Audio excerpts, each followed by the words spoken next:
और जहानाबाद भी घर का कंस्टिट्यूंसी है।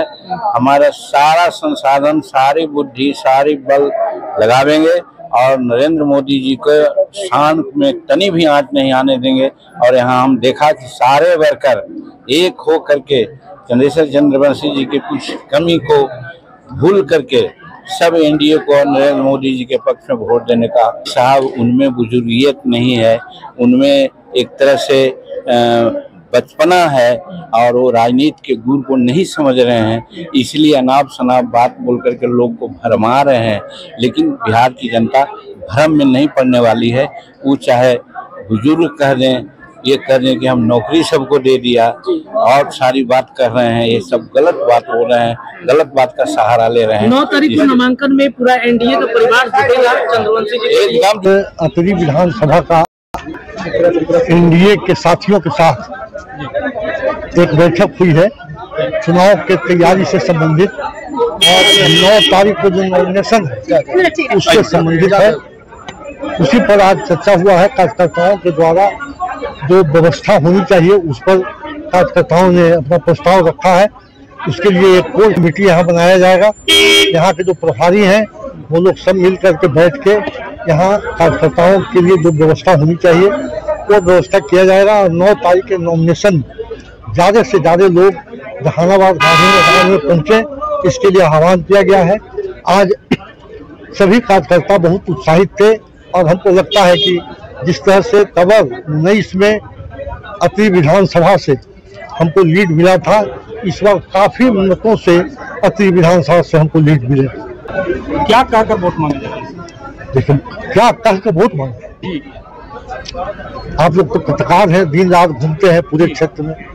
आदरणीय प्रधानमंत्री जी और आदरणीय मुख्यमंत्री जी बिहार को जिस तरह से आगे बढ़ाया है, 2005 के पहले जो बिहार की स्थिति थी वो शायद सब लोग आज के नौजवान नहीं जानते हैं, लेकिन जो बुजुर्ग लोग हैं वो लोग सब उसको देखें।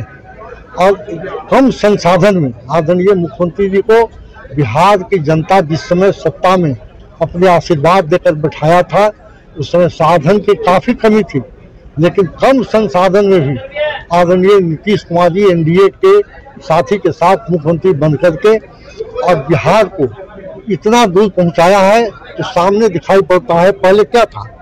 पहले स्कूल की व्यवस्था नहीं थी, स्कूल का भवन नहीं था, अस्पताल का भवन नहीं था, अस्पताल में दवाई नहीं था, अस्पताल में मरीज जाते नहीं थे। आज स्थिति है कि अस्पताल में भीड़ है, मरीजों की इलाज हो रहा है, स्कूलों में बच्चों की पढ़ाई हो रही है। उसी तरह से कोई भी गांव ऐसा नहीं है जहां रोड की कनेक्टिविटी नहीं है। गांव तो छोड़ दीजिए, टोला तक रोड की कनेक्टिविटी है। गांव के गृहस्थ लोग गांव छोड़ करके शहर में पलायन कर गए थे। व्यापारी शहर से अपना कारोबार बंद कर करके अब पलायन कर रहे थे, और यहाँ अराजकता की स्थिति, बिजली की स्थिति बद से बदतर थी। लेकिन आज मुख्यमंत्री जी के प्रयास से बिहार में हर गांव में रोड की कनेक्टिविटी, हर टोला में रोड की कनेक्टिविटी, हर टोला में बिजली, हर गांव में बिजली, अमन चैन कायम हुआ और सब लोग गांव की तरफ लौटे और अपना खेती बाड़ी बढ़िया से कर रहे हैं। और एक बात और बताना चाहते हैं कि इतना विकास हुआ है कि जनता को कोई किसी तरह का आगे बढ़ने में अवरोध नहीं है। जिस रास्ते से बढ़ना चाहे उस रास्ते की व्यवस्था है।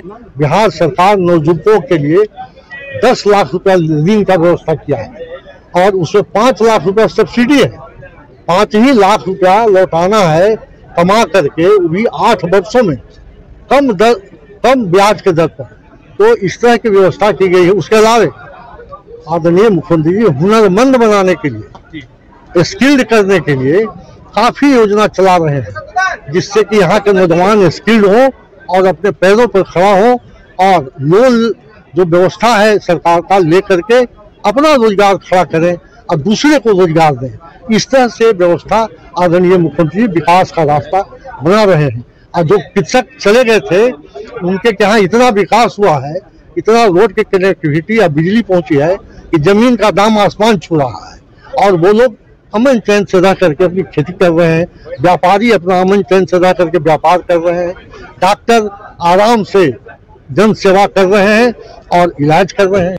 इस तरह से बिहार में इतना विकास हुआ है आदरणीय प्रधानमंत्री जी के द्वारा और आदरणीय नीतीश जी के द्वारा। उस विकास को लेकर हम क्षेत्र में जा रहे हैं और उसकी चर्चा कर रहे हैं, और हम जो काम किया है उसकी भी चर्चा कर रहे हैं। अतरी में 1700 PMGSY का रोड का शिलान्यास हमने किया है, पूरा फेरिस्त है मेरे पास। आहत पैन की उड़ाई के लिए काफी अनुशंसा हमने किया है।